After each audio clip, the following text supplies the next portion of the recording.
Saatnya memasuki jam pertama. Assalamualaikum warahmatullahi wabarakatuh. Kepada sahabat-sahabat sekalian, alhamdulillah kita dapat bertemu kembali masih di materi yang sama, yaitu materi fikih. Kita akan melanjutkan materi sebelumnya. Nah, sebelum itu, Bapak ingatkan kepada sahabat-sahabat sekalian untuk senantiasa menjaga kesehatan diri pribadi dan keluarga di rumah. Nah, sebagai bentuk kebiasaan, mari kita membaca doa di dalam hati kita masing-masing. Berdoa dimulai.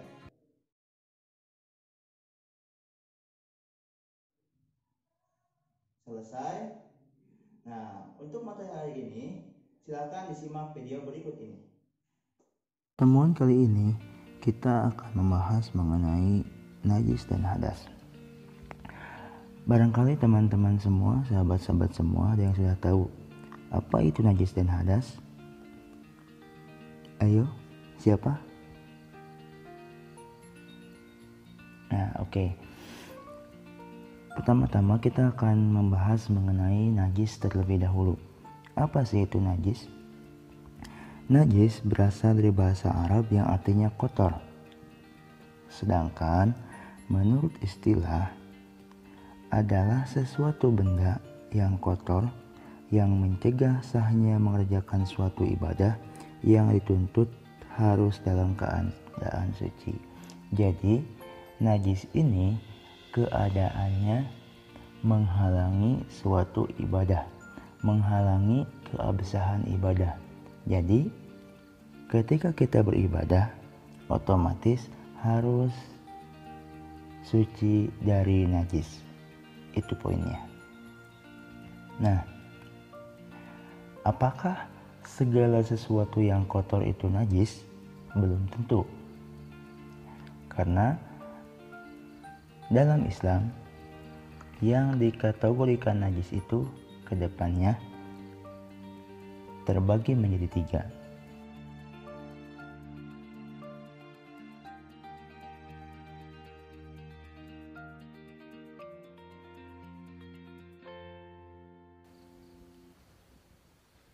Yang pertama, najis mukhaffafah. Nah, najis jenis ini ialah najis yang paling ringan kategorinya. Apa saja contohnya? Yaitu air kencing seorang bayi laki-laki yang belum memakan apapun selain ASI dari ibunya. Jadi kalau teman-teman di rumah punya adik kemudian lagi gendong bayi nih, bayi laki-laki yang belum berumur 2 tahun dan belum minum dan makan apapun selain ASI dari ibu, ketika misalkan digendong kemudian dia buang air kecil, maka itu hukumnya najis mukhaffafah. Selanjutnya ialah najis mutawassithah. Apa itu najis mutawassithah? Najis mutawassithah ialah najis pertengahan, tengah-tengah kategorinya, tidak ringan, tidak berat. Di najis-najis yang lain, najis mutawassithah dapat dikategorikan menjadi 2. Yang pertama ada najis hukmiyah, yang kedua ada najis ainiyah. Najis hukmiyah ialah najis yang secara hukum ia najis, tapi tidak kelihatan bentuknya, wujudnya, warnanya, baunya. Contoh, air kencing yang sudah kering, itu najis hukmiyah. Atau bekas kotoran ayam yang sudah kering kemudian hilang, nah itu juga najis hukmiyah. Kemudian ada najis ainiyah, kelihatan bentuknya, warnanya, baunya. Contoh kotoran ayam yang masih kelihatan gitu bentuknya di teras rumah kalian, itu najis ainiyah. Hukumnya najis mutawassithah atau pertengahan. Nah, yang terakhir dari kategori najis ini, yang ringan sudah, tengah-tengah sudah, yang ketiga berarti najis mughalladhah atau najis yang paling berat kedudukannya, paling tinggi kategorinya di antara najis-najis yang lain. Apa yang termasuk kategori najis mughalladhah ini? Ialah najisnya anjing dan babi.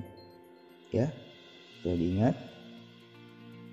Ini mencakup banyak hal. Air liurnya, badannya. Ketika misalkan badannya kering, kita kering tidak najis.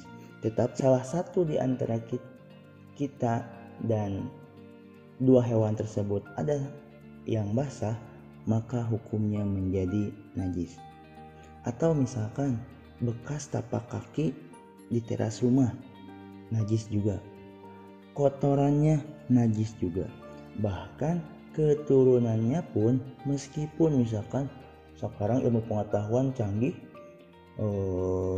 anjing disilang dengan kambing misalkan, keturunan kambing itu menjadi najis juga. Sama hukumnya, najis mughaladhah atau najis yang paling berat. Nah, itu mengenai najis ya. Jadi coba disebutkan kembali, najis itu ada berapa? Ya, betul, ada 3. Najis mukhaffafah, najis mutawassithah, dan najis mughaladhah. Itu tentang najis. Selanjutnya kita akan membahas tentang hadas. Nah, apa sih bedanya najis dan hadas? Nah, hadas secara bahasa ialah suatu peristiwa, secara bahasa ya, suatu peristiwa atau tidak suci atau kotoran. Nah, sedangkan menurut istilah, hadas ini ialah keadaan tidak suci bagi seseorang sehingga menjadikannya tidak sah dalam melakukan ibadah. Nah, hampir sama kayak tadi kan. Bedanya yang najis mah kotoran yang menghalangi ibadah, sedangkan hadas itu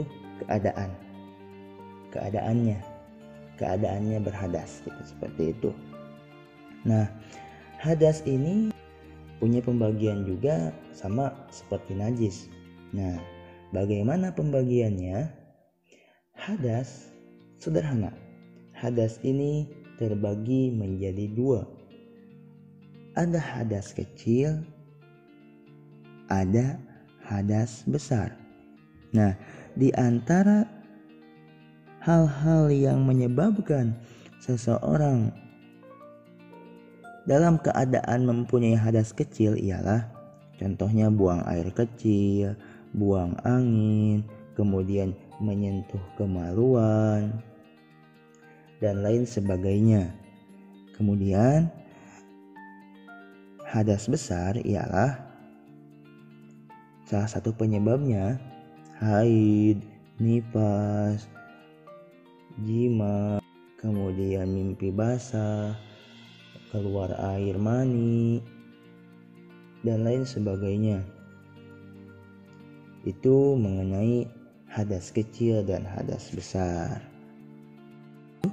Sudah dibahas mengenai hadas dan juga najis. Mudah-mudahan teman-teman semua dapat memahaminya dan bisa membedakan mana najis mughaladhah, najis mutawassithah, najis mukhaffafah. Kemudian bisa membedakan juga mana hadas kecil, mana hadas besar. Nah, adapun cara mensucikan hadas dan najis akan kita bahas di pertemuan berikutnya. Alhamdulillah, materi pada hari ini telah selesai. Mudah-mudahan sahabat-sahabat semua bisa mengerti dan memahami apa yang Kakak sampaikan. Selain itu, mudah-mudahan selain dipahami dan dimengerti, apa yang kita pelajari pada hari ini dapat kita aplikasikan dalam kehidupan kita sehari-hari. Pesan Kakak, tetap semangat, tetap produktif meskipun di rumah kita masing-masing. Akhir kata, Allahu a'lam bishawab, wallahu muwaffiq ila aqwamit thoriq. Subhanallah wa bihamdika, asyhadu an la ilaha illa anta, astaghfiruka wa atubu ilaik. Assalamualaikum warahmatullahi wabarakatuh.